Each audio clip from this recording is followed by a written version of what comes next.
From the floor of the CME Group, this is Danny Riley on today's Cash Close. And you know what I got to say about this? When they look great, sell them, and when they look horrible, buy them, and don't think anything else in between. The name of this video, Greek Algo Hell, headline Hell, and S&P Mini 50-day moving average, 2095.10. The high of the day in the S&P came in at 2111.5 early in the morning. The low came in at 2091.80 mid-afternoon.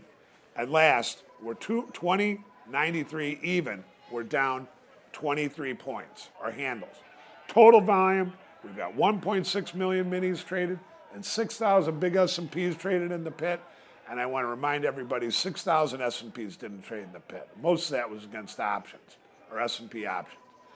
The MIM, it had it right again. The futures rallied a little bit late in the day, and then the MIM started to show larger and larger selling balances, and the S&P went right for the ride.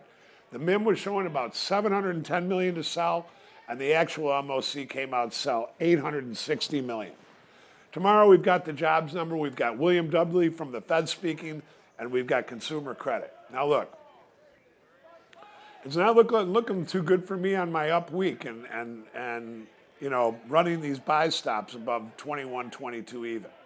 Now there was a couple attempts, but you know what? This Greek headline news and the algos, just, you could see the increased activity in the algos. The S&P could never really gain its footing. You get a 3-4 handle rally maybe off of one of those bounces, but to tell you the truth, the futures were under selling pressure all day long.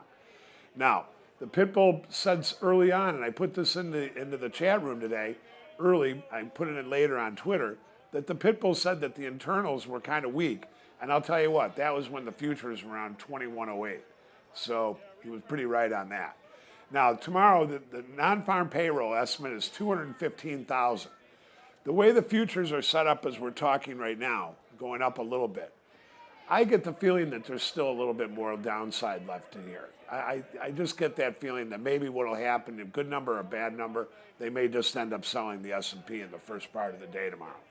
Now look, what we're really seeing at the end of the day is just more of that big wish-wash, water in the bathtub type trade that we've been talking about.